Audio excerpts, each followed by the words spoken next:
Hello les filles, bienvenue sur ma chaîne Coco Charnel. Donc aujourd'hui, enfin, je vous propose un tutoriel. Ça fait très longtemps que j'en ai pas fait sur ma chaîne et ça me manque. Et je reviens pas avec un tout petit, hein. Là c'est vraiment quelque chose de super chargé comme vous pouvez le constater. J'ai chargé les yeux, j'ai chargé les lèvres, franchement, ça me manquait quoi, quelque chose de vraiment intense, c'est ce que je faisais auparavant. Et puis les couleurs sont de saison et puis voilà, j'ai envie de me faire plaisir. Et puis vous avez beaucoup apprécié ce look sur Instagram, la dernière photo que j'ai postée, donc je me dis bah ça va être le tutoriel que je vais montrer. Voilà, donc j'ai utilisé la palette que voici. Donc c'est une palette de chez Black Up, c'était la première fois que je l'utilisais sur la photo. Et ma foi, elle vaut le coup. Je trouve le rendu mais vraiment, vraiment top. Donc voilà, du vert avec un espèce de violet foncé sur les lèvres. J'espère que vous apprécierez ce tutoriel et je vous laisse regarder la suite. Alors on va démarrer par ma base de teint, donc c'est celle de chez Kiko. D'habitude j'utilise la BK Evermatte Poreless Priming Perfector, mais j'avais celle-ci aussi qui me convient et qui matifie bien mon fond de teint, que j'apprécie beaucoup. Donc je vais l'appliquer sur tout le visage, en tout cas sur les zones qui ont tendance à briller. D'habitude je mets au préalable une crème de jour, mais bon, avec le temps qu'on a, j'hydrate surtout la nuit. Et le matin ma peau est bien hydratée, donc pas nécessaire de réappliquer une deuxième couche. Donc j'en mets sur les joues, le menton, le front, là où ma peau a tendance à surbriller au fil des heures. Et avec cette base, vous aurez votre fond de teint qui tiendra bien plus longtemps. En tout cas, pendant les périodes super chaudes, ça marche plutôt bien. En tout cas, celle-là, je l'aime bien. Alors après avoir appliqué ma base de teint, je l'ai laissé sécher 2-3 minutes le temps que ça adhère bien à ma peau. J'applique ensuite mon produit teint, donc c'est la BB Cream de chez Newell. Je vous en ai déjà parlé dans ma vidéo découverte. Et je l'adore. Vraiment pour l'été, si vous souhaitez quelque chose de léger et qui unifie en légèreté, bah, je vous la conseille. Elle est parfaite pour les peaux grasses, elle matifie, mais pas trop non plus, mais en tout cas elle donne un rendu vraiment naturel à la peau. Donc j'utilise la teinte numéro 4 et numéro 5 et j'ai une combinaison mais vraiment parfaite qui se rapproche de ma carnation. Et je vais l'appliquer sur les joues, au coin interne de mon visage. Ainsi je vais les sauter et bien l'étaler avec un pinceau. Donc c'est celui de chez The Body Shop, c'est un pinceau duo fibre. Il permet une application légère. Comme vous pouvez le voir, le fond de teint est vraiment très léger. Hein. C'est pas quelque chose de trop plâtreux ni de trop couvrant. Il reste vraiment léger. Donc je pars de l'intérieur du visage en l'étirant vers l'extérieur. Donc si vous utilisez un fond de teint très fluide, léger, je vous conseille ce pinceau. Il permet une bonne application. Le rendu est mat. Ça reste léger. Si vous avez énormément d'imperfections, je ne sais pas si ça va vous convenir. Moi, ça me bat. Ensuite, pour camoufler mes cernes, les zones sombres du coin du nez, du coin des lèvres, j'utilise mon anti-cerne. Donc c'est le Prolong Wear de MAC, le NC50. Il est mat, ultra couvrant, et il tient bien l'été. Donc pour moi, c'est l'anti-cerne parfait. Donc j'en prélève un tout petit peu. Alors, cette petite goutte suffira, vraiment. Il est très très couvrant. Donc je vais l'appliquer avec mon pinceau de chez ELF, le Flawless Concealer Brush. Donc c'est un pinceau pour l'anti-cerne. Je vais l'appliquer là dans le coin du nez, sous l'œil. Ainsi. Là où c'est sombre, ça va camoufler, neutraliser, unifier votre teint et le rendre bien plus éclatant.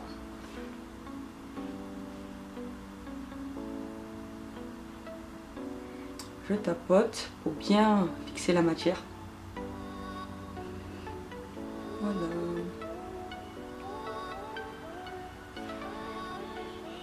Coin du nez, coin de la bouche, pardon. Ensuite on va fixer tout ça pour que le fond de teint et l'anti-cerne tiennent toute la journée. Donc je vais utiliser la MS7 de MAC. c'est la teinte Dark Deepest. Voilà, elle se présente ainsi. Je vais l'appliquer avec un pinceau poudre libre. Voilà, comme ceci, mais je ne vais pas le tapoter, je vais surtout le balayer.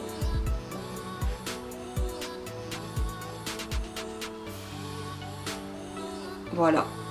Je crois que je ne vais pas trop mettre la dose aujourd'hui. Ensuite on passe aux sourcils, donc déjà je vais les brosser pour leur donner une forme normale. J'utilise un goupillon de chez Kiko, vraiment le goupillon le plus bête qui soit, juste pour les dresser.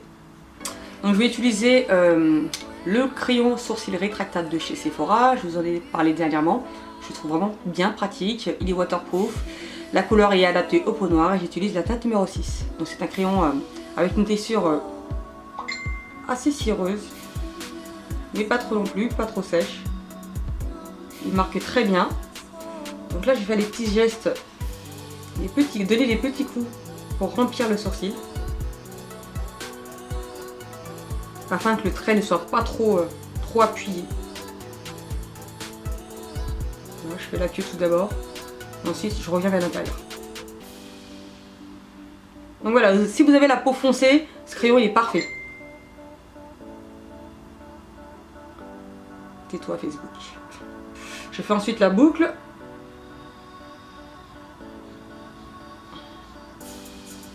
Et ensuite je remonte. Ou je redescends. Vers la tête. J'appuie moins sur le crayon. Je veux quelque chose de plus léger. Bon, ce crayon il est top. Donc voilà ma découverte chez Sephora, leur crayon de sourcil. Ensuite on va passer aux yeux, donc je vais vous montrer la palette que j'avais utilisée, c'est celle-ci, la numéro 4 de chez Black Up, dans les tons vert, brun, c'est un vert forêt, un marron mat, un marron un peu plus clair irisé, un vert pailleté et un beige. Je vais pas tous utiliser dans celle-ci, celle-ci, celle-ci et celle-ci, c'est déjà pas mal. En tout cas elle est très belle, je vais pas appliquer de base parce que ça tient sans base à paupières, donc moi ça me convient. En général j'ai pas la paupière très grasse non plus, donc les fards tiennent bien sur moi. Donc tout d'abord je vais appliquer le fard beige crème mat que je vais appliquer là sur le bombé de ma paupière avec un petit pinceau plat. Voilà, c'est le 242 de MAC, je vais le tapoter. Il n'est pas très intense mais il suffit amplement pour donner un peu plus de luminosité. Voilà, donc je pousse la matière et je tire.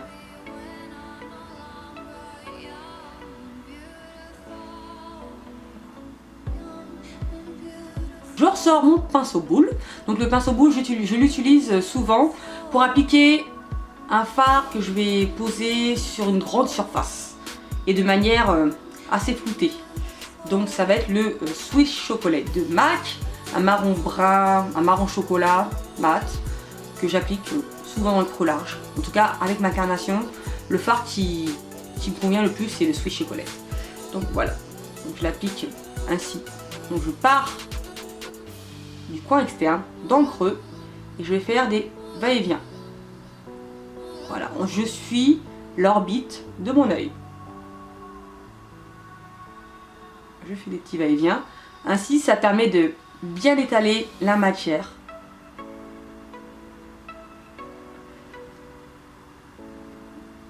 Voilà. La matière est bien appliquée, il n'y a pas eu de chute de fard. En fait, si vous souhaitez estomper les fards, le pinceau boule pour moi c'est parfait. C'est le meilleur outil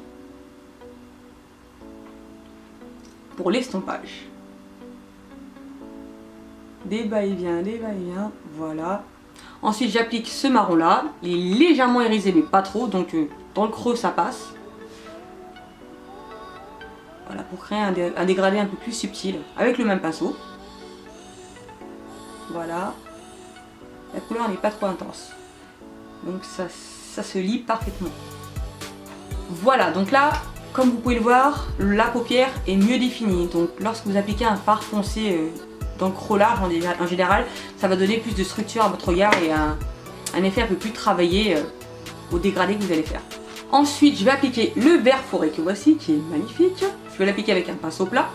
Je prélève de la matière. Et on y va gaiement.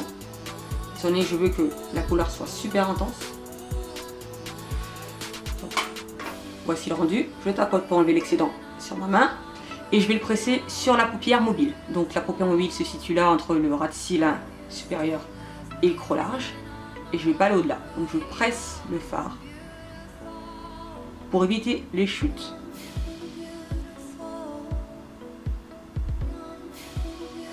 Regardez-moi ça, comment c'est beau. C'est magnifique.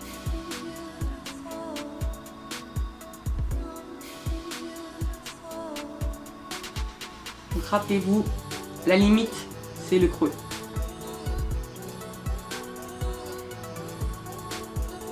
En fait, plus vous remontez le fard et plus vous aurez des difficultés à le gérer. Donc, en général, je conseille toujours de ne pas aller au-delà du creux.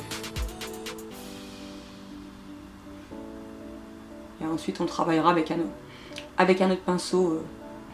Vous avez vu, sans base, il se voit, mais alors sans souci.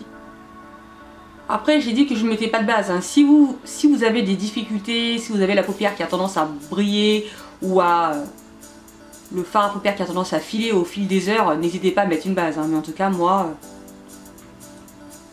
je rencontre pas de problème avec ça. Alors, comme vous pouvez le remarquer, le fard est posé, mais on voit et on dénote bien la délimitation du fard. On sait où il s'est arrêté. Et c'est pas forcément super joli lorsqu'on veut faire quelque chose de fumé. Donc je vais réutiliser le pinceau que j'ai utilisé tout à l'heure pour estomper les fards, le même pinceau. Donc il leur reste encore un peu de fard marron dessus, mais c'est pas bien grave, étant donné qu'on veut lier le fard vert avec le marron. Donc je vais poser mon pinceau ici, entre les deux fards, et je vais faire les petits va-et-vient pour estomper le fard vert avec le marron. Voilà. Et vous aurez quelque chose d'un peu plus dégradé et plus harmonieux. Et un peu moins structuré, moins taillé à la hache.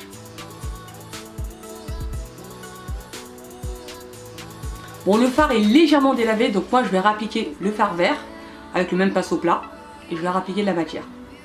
Ainsi. Juste pour lui redonner un peu d'intensité qui a été ôté avec l'estompage. Après, libre à vous de le faire ou pas, mais moi, c'est important que les fards soient vibrants.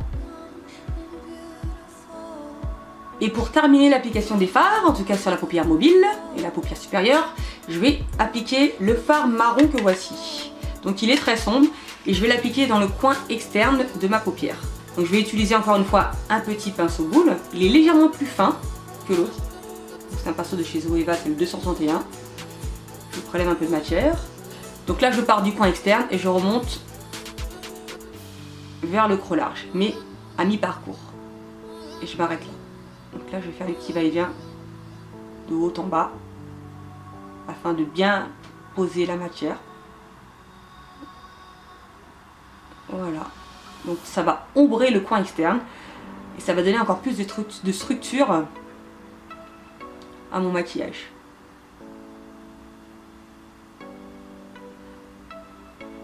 Donc bien entendu, en général, dans le coin externe, vous allez toujours appliquer la couleur la plus foncée. Vous pouvez en rajouter un petit peu pour lui donner encore plus d'intensité.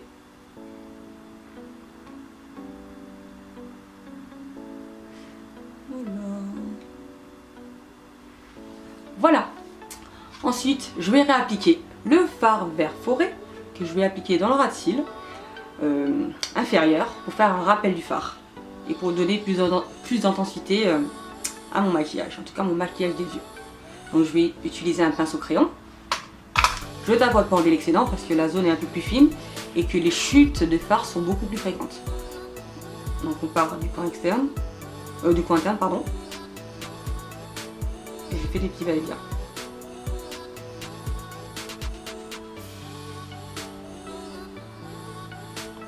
Donc le vert est appliqué et pour terminer l'application des fards, je vais terminer avec ce brun, le même brun, le plus foncé, avec le même pinceau crayon. Et je vais en appliquer dans le ras de cils et dans le coin externe uniquement.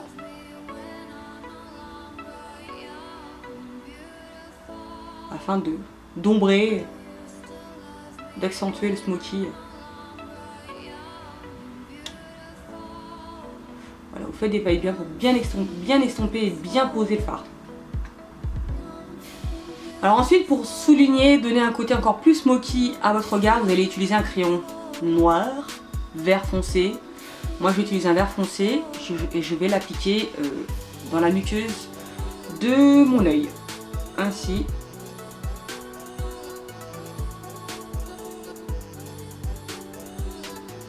Alors, supérieur et inférieur, d'ailleurs la muqueuse. Et j'en applique également sur la au ras de cils supérieur.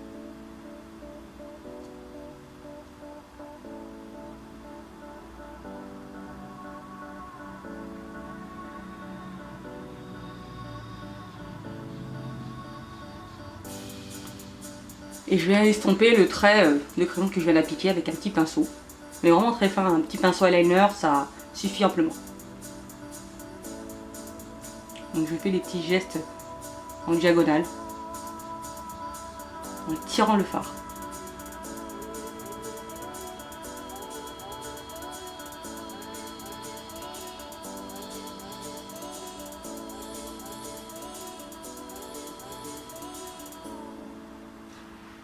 J'applique ensuite mon eyeliner, donc c'est un eyeliner de chez NYC, l'eyeliner de la mort, que j'adore.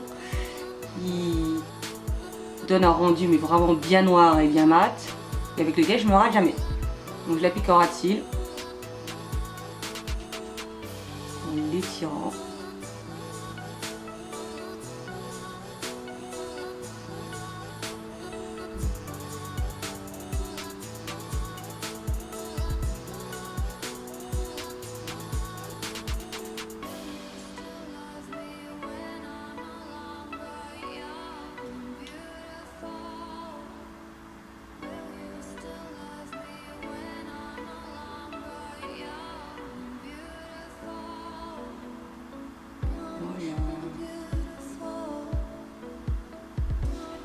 Ensuite j'applique mon mascara sur le cil supérieur et inférieur.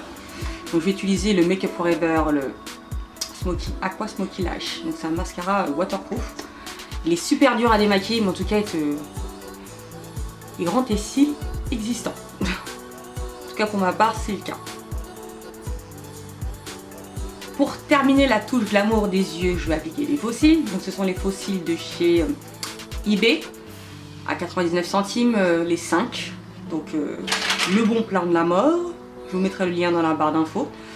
Ils sont très longs, vraiment c'est pas des faux cils à mettre au quotidien, mais vraiment pour une grande occasion, pour les soirées, c'est vraiment parfait.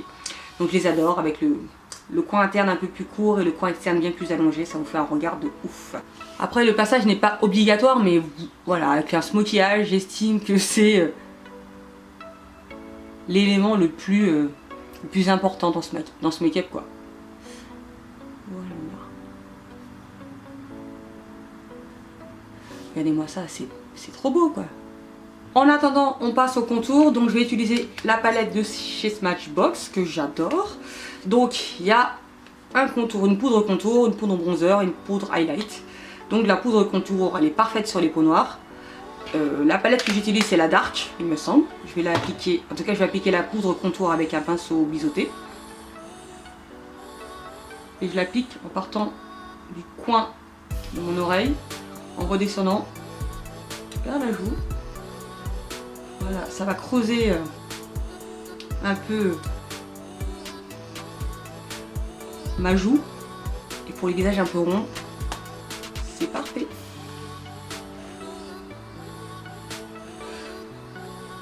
Alors, on redescend. On suit bien la tête de l'oreille. Si vous voulez, vous faites la bouche de poisson afin de vous aider et vous estomper. Pour le blush, je vais utiliser un blush de chez Kitoko. Donc c'est un rouge un peu orangé, il s'appelle Blood Orange. Voilà, il est super intense. Je vais l'appliquer avec mon pinceau Yashio de NARS. Je tapote pour enlever l'excédent. Je pars débaumer ma joue pour remonter vers les tempes. Le vert, j'aime bien combiner avec du orangé en blush. Ça se lit bien. Alors on termine par les lèvres. Sur la photo, j'avais appliqué une encre à lèvres de chez LS Splash. Donc c'est le Lip Lustre Studio Shine de LS Splash. Et je portais la teinte Vampire. La couleur est vraiment très belle, mais la texture est tellement inconfortable. j'ai pas envie de remettre ça quoi. Donc là j'hésite entre deux teintes, le Color Brain Roulette et le Lipland Monténégro. Je trouve que c'est deux couleurs super jolies, donc c'est les deux qui voici. Donc là c'est le, je sais même pas c'est le Monténégro et celui-ci c'est le Roulette et là-haut c'est le Vampire. Ah j'hésite, je sais pas quoi mettre. Voilà les gros problèmes de youtubeuses qui servent à rien quoi. J'hésite. Je vais mettre Roulette. Allez c'est parti. Les Color Rate sont super beaux, ce sont des très belles couleurs pour les peaux noires. Donc celui-là c'est un aubergine mat.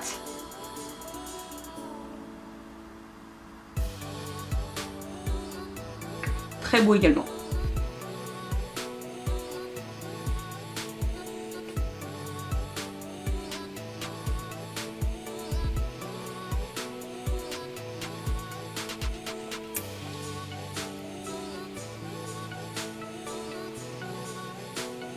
J'hésite à mettre un highlighter. Je vais en mettre un plutôt soft, un peu ton sur ton. Donc c'est le Metal Rock de MAC, il est sorti il y a très longtemps donc il n'est plus du tout dispo. Donc c'est un bronze foncé, magnifique. Donc je vais l'appliquer avec le A23 de chez Anastasia.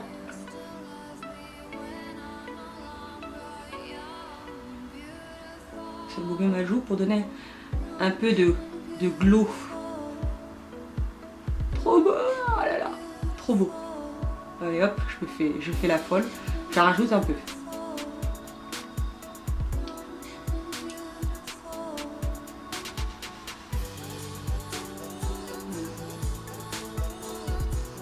Trop beau, trop beau, trop beau, trop beau. Magnifique. Ça là, pour aller en soirée, tu tues. Et bien voilà, j'espère que ce tutoriel vous aura plu. Il est bien plus chargé que ce que je fais d'habitude. En tout cas, c'est chargé sur les yeux et sur les lèvres, hein, comme vous pouvez le constater. Ça tranche un peu avec ce qu'on dit en général sur le make-up. Faut pas charger sur les yeux si on charge les lèvres et vice versa. Mais bon, j'avais envie de me lâcher un peu, me faire plaisir. Et puis j'adore les lèvres foncées, j'adore charger les yeux. Donc voilà, je n'ai pas voulu faire de choix. J'ai fait les deux.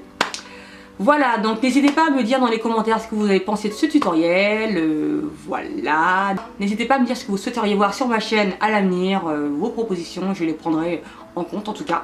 Abonnez-vous à ma chaîne, faites partager cette vidéo, faites partager ma chaîne, laissez des pouces positifs en dessous de cette vidéo. N'hésitez pas à me suivre sur tous les réseaux sociaux, Instagram, Snapchat, Facebook et surtout YouTube.